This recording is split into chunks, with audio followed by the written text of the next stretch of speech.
Surat crime branch ટીમે ઢાલ લૂંટ તેમજ ઘરફોડ ચોરી ગુનાના આરોપીને અમદાવાદથી ઝડપી પાડ્યો હતો. ક્રાઇમ બ્રાન્ચની અલગ અલગ ટીમો દ્વારા મિલકત સંબંધિત ગુનાઓને લઈ વિશેષ કવાયત હાથ ધરાઈ છે. જે અંતર્ગત ઘરફોડ સ્ક્વોડ ટીમે ટેકનિકલ સર્વેલન્સ અને હ્યુમન ઇન્ટેલિજન્સને આધારે સરથાણા યોગી ચોક વિસ્તારમાં રાત્રિ દરમિયાન ઓફિસ ટેબલના ડ્રોવરનું લોક તોડી રોકડ 3 લાખની ચોરી મામલે નટુ ગાંડા બુટાણીની અમદાવાદ પાલડી વિસ્તારમાંથી ધરપકડ કરી હતી. ક્રાઇમ બ્રાન્ચે આરોપી પાસેથી રોકડા 83,000 રકમ જપ્ત કરવાની સાથે આગળની કાયદેસરની કાર્યવાહી હાથ ધરી હતી. આજે 2 મહિના પહેલા સુરત શહેરના યોગી ચોક વિસ્તારની અંદર સિટી સેન્ટર કોમ્પ્લેક્સ આવેલું છે. ત્યાં એસપીજીની ઓફિસ છે. ત્યાં રાતના 2 થી 3 ના ગાળામાં એનું ડ્રોવર તોડી અને 3 લાખ રૂપિયાની ચોરીનો બનાવ બનેલ છે. બનાવ ગંભીર પ્રકારનો હોય મહેરબાન પોલીસ કમિશનર સાહેબ, એડિશનલ પોલીસ કમિશનર સાહેબ દ્વારા ક્રાઇમ બ્રાન્ચને ખાસ સૂચના આપવામાં આવેલી હતી. એને લઈને ક્રાઇમ બ્રાન્ચની બધી ટીમો વર્કઆઉટ કરી રહી હતી.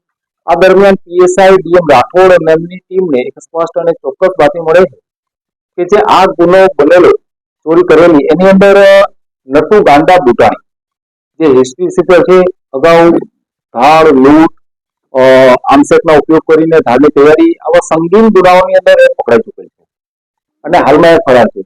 એને પકડવા માટે ટીમો કાર્યરત હતી અને ઉપરોક્ત આરોપી છે એના પોતાના અલગ અલગ જગ્યાએ ફરતો રહેતો હતો. આ દરમિયાન સ્પષ્ટ અને ચોક્કસ બાતમી મળે છે કે એ અમદાવાદની અંદર પાલડી વિસ્તારમાં આવેલો છે. તાત્કાલિક ટીમ મોકલવામાં આવે છે અને એમને અહીંયાથી પકડી પાડવામાં આવે છે. નટુ ગાંડા બુટાણી છે એ રાજકોટ, જુનાગઢ, અમદાવાદ, સુરત અલગ અલગ શહેરોની અંદર એને ગુનાઓ આચરી ચૂક્યો છે. 2013 થી લઈને અત્યાર સુધીની અંદર 20 થી ઉપર ગુનાઓની અંદર પકડાઈ ચૂક્યો છે. અમદાવાદ શહેરની અંદર એ ધાડ કરવાની તૈયારી સાથે એને એક ગેંગ બનાવેલી હતી અને એ ગેંગની અંદર પણ એ આખી ગેંગ પકડાઈ ચૂકેલી હતી.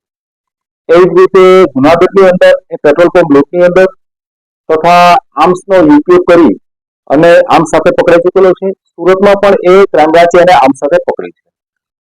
અસંખ્ય વાહન ચોરી, ઘરફોડ ચોરી તેમજ લૂંટ, ધાડનો સંગીન આરોપી એને ક્રાઇમ બ્રાન્ચ દ્વારા પકડવામાં આવે છે.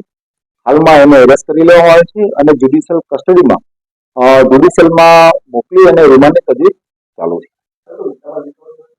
હા, એમની પાસેથી ટોટલ અત્યારે 83,000 રૂપિયા મુદ્દામાં રિકવર કરવામાં આવ્યો છે અને બાકીનો મુદ્દામાં છે રિકવરની પ્રોસિજર એના રિમાન્ડ લઈ અને કરવામાં આવે. આ પોતે મોજશોખ કરે છે. અલગ અલગ શહેરોમાં એકવાર કોઈ ગુનો કરી અને એની અંદરથી જે રૂપિયા મળે છે એ પોતાના મોજશોખ માટે વાપરી રાખે છે અને જ્યાં સુધી પકડાય નહીં ત્યાં સુધી અલગ અલગ શહેરોમાં પોતાની ઓળખ છુપાવી અને ફરતો રહે છે.